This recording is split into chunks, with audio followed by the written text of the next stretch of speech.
થી વિગતો સામે આવી રહી છે। દારૂની હેરાફેરી કરતા ખેપિયા બેફામ થયા હોય તેવી માહિતી છે। નસવાડીમાં બુટલેગરે સાયકલ સવારને અડફેટે લીધો છે। દારૂ અને બિયરની રોડ પર રેલમછેલ થઈ હોય તેવા દ્રશ્યો સામે આવ્યા। સ્થાનિકોએ બે બુટલેગરોને ઝડપી પોલીસના હવાલે કર્યા છે। છોટાઉદેપુર પોલીસે આ સમગ્ર મામલે ફરિયાદ દાખલ કરી છે। આ દ્રશ્યો જોઈ લો। આ દ્રશ્યો બેફામ બનેલા બુટલેગરોની સાક્ષી પૂરી રહ્યા છે। આ દ્રશ્યો જ બતાવી રહ્યા છે કે જિલ્લામાં દારૂની રેલમછેલ થઈ રહી છે અને બુટલેગરોને પોલીસનો કોઈ ડર જ નથી રહ્યો। બુટલેગરો છોટાઉદેપુર જિલ્લામાં બેફામ દારૂની હેરાફેરી કરતા હોય તે વાતના આ દ્રશ્યો જીવતા પુરાવા છે।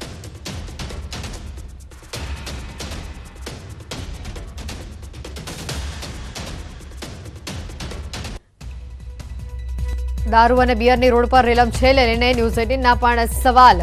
છોટાઉદેપુર પોલીસ સામે અનેક સવાલો હાલ ઉભા થઈ રહ્યા છે કારણ કે જે રીતે રસ્તા પર આ રેલમછેલ દેખાઈ રહી છે, શું બુટલેગરોને પોલીસનો કે કાયદાનો કોઈ પણ પ્રકારનો ડર રહ્યો નથી? કારણ કે બુટલેગરો જે રીતે બેફામ બની રહ્યા છે આ વિસ્તારમાં પોલીસની મિલીભગતથી શું આ દારૂની રેલમછેલ થાય છે? આ સૌથી મોટો સવાલ છે કારણ કે આટલી મોટી માત્રામાં દારૂની હેરાફેરી થતી હોય તેને લઈને ઘણા સવાલ ઉભા થવા સ્વાભાવિક છે। છોટાઉદેપુર પોલીસ સામે હાલ આ મુદ્દે અનેક સવાલ ઉભા થઈ રહ્યા છે। વધુ વિગત મેળવીશું ફોન લાઈન ઉપર સંવાદદાતા શહેજાબ ખત્રી અહીંયા જોડાઈ ચૂક્યા છે। શહેજાબ, જે રીતના આ દ્રશ્યો સામે આવ્યા છે આ દ્રશ્યો જ બધું કહી જાય છે કયા પ્રકારે દારૂની રેલમછેલ સમગ્ર રાજ્યમાં જોવા મળતી હોય છે। છોટાઉદેપુરથી આ જે દ્રશ્યો આવ્યા છે તે આ જીવતા પુરાવા છે। જી, એથી ખાસ કરીને ગાંધીના ગુજરાતની અંદર દારૂની હેરાફેરી કઈ રીતે થાય છે તે સમજાતું નથી। આમ તો જે બુટલેગરો છે તે બેફામ બન્યા છે અને હાલ હમણાં તો જે થોડા સમય પહેલા જે રીતે વિદ્યાર્થીઓને છેડતી થઈ હતી તેની તો શાહી સુકાઈ નથી। તેના પછી જ એક આજે બનાવ બન્યો છે। નસવાડી તાલુકાના ખોડિયા ગામેથી જે એક બુટલેગર પસાર થઈ રહ્યો હતો ત્યાં જે અકસ્માત સર્જાયો, જેમાં જે ગાડી ઉપર જે દારૂની જે ટીનો હતી તેઓ ત્યાંથી લઈને જઈ રહ્યા હતા ત્યારે એક સાયકલ સવારને પણ અડફેટે લીધા હતા।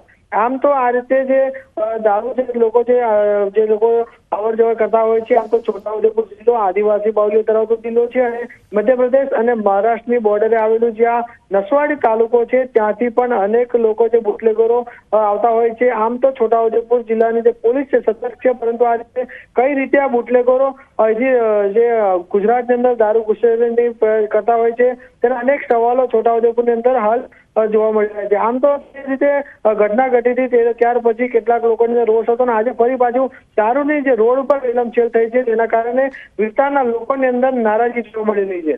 જી હેતુ, આભાર શહેજાબ માહિતી બદલ। તો આ તરફ રાજકોટમાં મકાનની અગાસી પરથી દારૂનો બાર ઝડપાયો છે। મકાનની અગાસીની ખાલી જગ્યામાં બાર ચાલતો હતો। દેશી દારૂમાં ફ્લેવર ભેળવી વેચાણ કરવામાં આવતું હતું।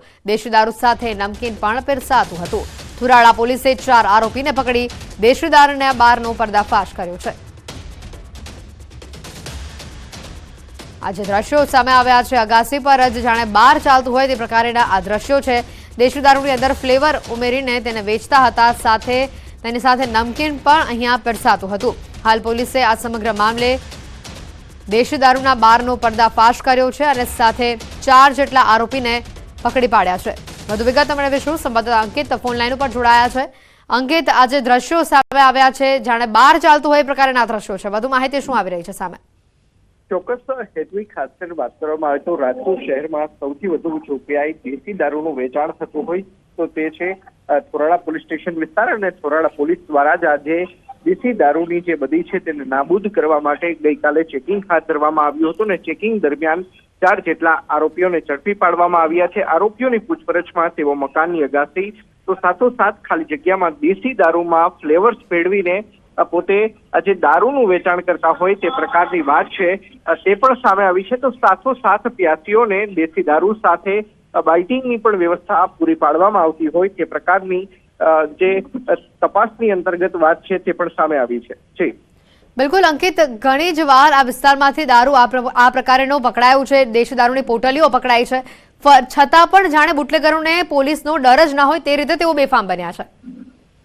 ચોક્કસ હેતવી, ખાસ કરીને વાત કરવામાં આવે તો રાજકોટ શહેરનો જે થોરાળા પોલીસ સ્ટેશનનો જે વિસ્તાર છે ખૂબ જ પછાત એરિયા છે અને ત્યાં મોટા ભાગે શ્રમિક વર્ગ એટલે કે મજૂર વર્ગ છે તે રહે છે કે જે ઝૂંપડપટ્ટીની અંદર રહે છે, ત્યારે મોટા પ્રમાણની અંદર અહીંયા કે દેશી દારૂ બનાવવામાં પણ આવે છે, સાથોસાથ દેશી દારૂનું વેચાણ પણ કરવામાં આવે છે. તો સાથોસાથ અવારનવાર પોલીસ દ્વારા જે દેશી દારૂની જે હાટડીઓ ચાલતી હોય છે, તે દેશી દારૂની હાટડીઓ છે તે બંધ કરાવવાની પ્રવૃત્તિ છે, તેને નાથવાની પ્રવૃત્તિ છે, તે પણ પોલીસ દ્વારા કરવામાં આવતી હોય છે. જી બિલકુલ અંકિત, આભાર માહિતી બદલ. તો જે રીતના દ્રશ્યો સામે આવ્યા છે, મકાનની અગાસી પર બાર ચાલતું હોય તે પ્રકારના દ્રશ્યો સામે આવ્યા છે. વધુ સમાચાર પણ રાજકોટથી જ આવી રહ્યા છે. માત્ર 3000માં જિંદગી દાવ પર લગાવી દીધી. પડધરી પોલીસે 14 લોકોની આ મામલે ધરપકડ કરી છે. વાહનોની રેસ લગાવતા શખ્સો સકંજામાં આવ્યા છે. વાહનની રેસ લગાવી રમતા હતા તેઓ જુગાર. મોત સે દોસ્તી આ નામનું ગ્રુપ તેઓ ચલાવતા હતા. 3000 રૂપિયામાં જિંદગીને દાવ પર લગાવતા હતા આ શખ્સો.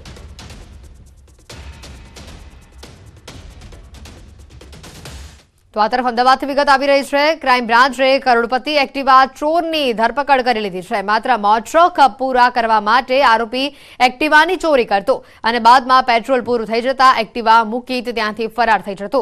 આરોપી હિતેશ જૈન મૂળ રાજસ્થાનનો વતની છે અને અમદાવાદના શાહીબાગમાં તે રહેતો હતો. પોલીસે આરોપીની પૂછપરછમાં 80 જેટલા ગુનાના ભેદ ઉકેલ્યા છે. જોકે અગાઉ પણ તે 100 જેટલા ગુનામાં પકડાઈ ચૂક્યો છે. આરોપી પાસેથી 30 જેટલા એક્ટિવા જપ્ત કરવામાં આવ્યા છે. સુરત, પોરબંદર અને રાજકોટ જેલમાં પાછા પણ ભોગવી ચૂક્યો છે આરોપી.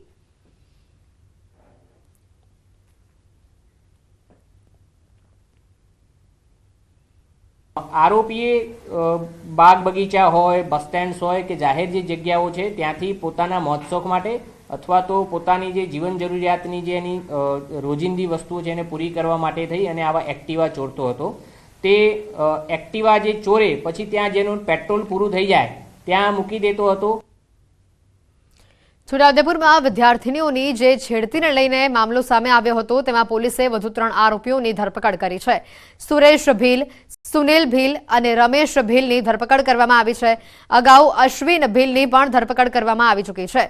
પોલીસે 6 પૈકી 5 જેટલા આરોપીઓની ધરપકડ કરી લીધી છે. એક આરોપી કિરણ ભીલ હજી પણ ફરાર હોવાની માહિતી સામે આવી છે. આરોપીઓ હસ્તગત કરી લેવામાં આવેલ છે, જેમાં અશ્વિન ભીલ કરીને જે છે એ સ્થળ ઉપરથી પકડી લેવામાં આવેલ અને ગાડીનો ડ્રાઈવર છે સુરેશ ભીલ કરીને જે છે એને અમરાપુરા ગામ છે સંખેડાનું, ત્યાંથી એને ઝડપી લેવામાં આવેલ. આણંદથી સમાચાર આવી રહ્યા છે. કાસોર ગામે મારામારીની ઘટના સામે આવી છે. મંદિરના હિસાબ મુદ્દે મારામારીની ઘટના સામે આવી છે. ટ્રસ્ટના હિસાબ મુદ્દે 2 જૂથ બાખડ્યા હતા. જૂના ટ્રસ્ટીઓ પાસે નવા ટ્રસ્ટીઓએ હિસાબ માંગ્યો હતો. મારામારીની સમગ્ર ઘટના સીસીટીવીમાં કેદ થઈ છે. ટ્રસ્ટના હિસાબ મુદ્દે 2 જૂથ બાખડ્યા હોવાના સમગ્ર ઘટનાના સીસીટીવી સામે આવ્યા છે. નવા ટ્રસ્ટીઓએ હિસાબ માંગતા મારામારીની આ ઘટના બની હતી. મારામારીની આ સમગ્ર ઘટના સીસીટીવીમાં કેદ થવા પામી છે. આણંદથી આ દ્રશ્યો સામે આવ્યા છે. કાસોર ગામે મારામારીની આ પ્રકારની ઘટના સામે આવી.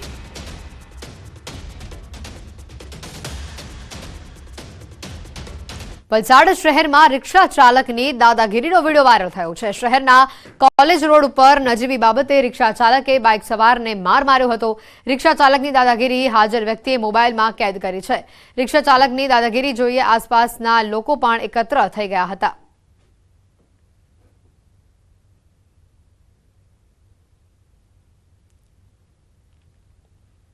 મોરબી તાલુકાના લક્ષ્મીનગર ગામની સીમમાંથી મોરબી માળિયા હાઈવે રોડ ઉપર ચડ્ડી બનિયાનધારી ગેંગનો આતંક સામે આવ્યો છે. તેઓ ધાડ પાડવાની તૈયારીમાં હતા અને તે પહેલા મોરબી પોલીસે 3 આરોપીઓની ધરપકડ કરી લીધી. આરોપીઓની પૂછપરછમાં આરોપીઓએ મોરબી નજીક એક સ્કૂલમાંથી 8500 રૂપિયાની ચોરી કરી હોવાની પણ કબૂલાત કરી છે. આ સિવાય પણ આરોપીઓ અન્ય ગુનામાં સામેલ છે, જેથી મોરબી તાલુકા પોલીસે તમામ વિરુદ્ધ ગુનો દાખલ કરી ભાગી ગયેલા આરોપીઓને પકડવા ચક્રો ગતિમાન કર્યા છે.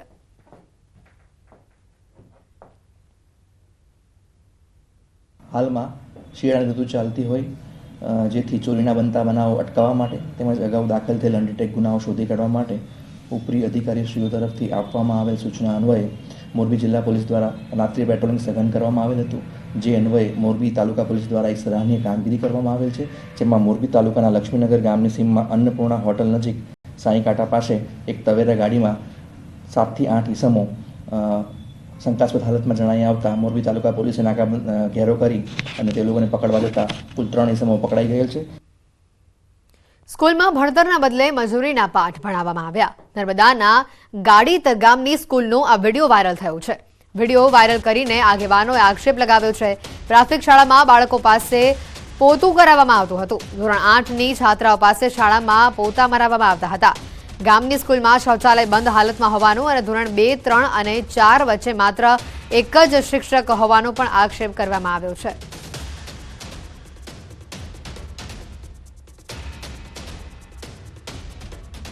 સાબરકાંઠાથી સમાચાર આવી રહ્યા છે કે જ્યાં વિરોધ વચ્ચે એમએલએનો વિડીયો વાયરલ થયો છે.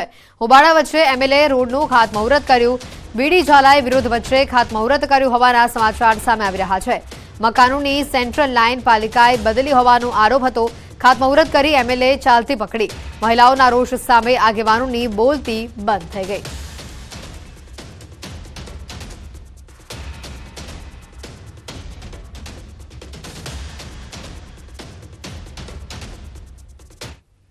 જૂનાગઢના મઢડામાં 11 થી 13 જાન્યુઆરી દરમિયાન માં સોનલ માતાજીનો ભવ્ય શતાબ્દી મહોત્સવ ઉજવાશે.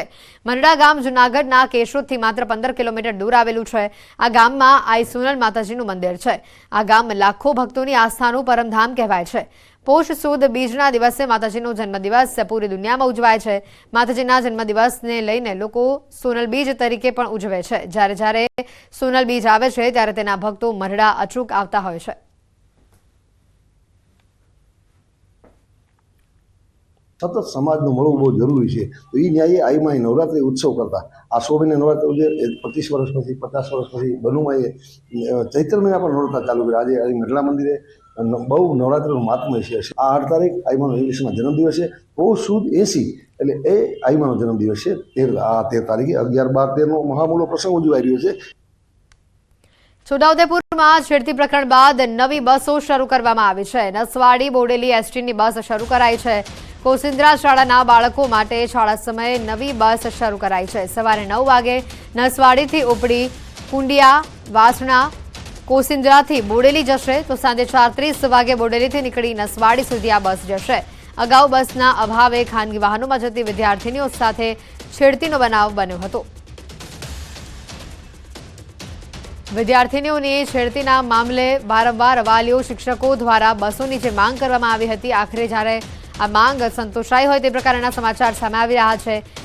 બસના રૂટ પ્રમાણે સાથે સમય પણ નક્કી કરાયો છે. સવારે 9 વાગે આ બસ ઉપડશે અને સાંજે 4:30 વાગે બોડેલીથી નસવાડી સુધી આ બસ પરત પણ આવશે. છોટાઉદેપુરમાં છેડતી પ્રકરણ બાદ નવી બસોને શરૂ કરવામાં આવી છે.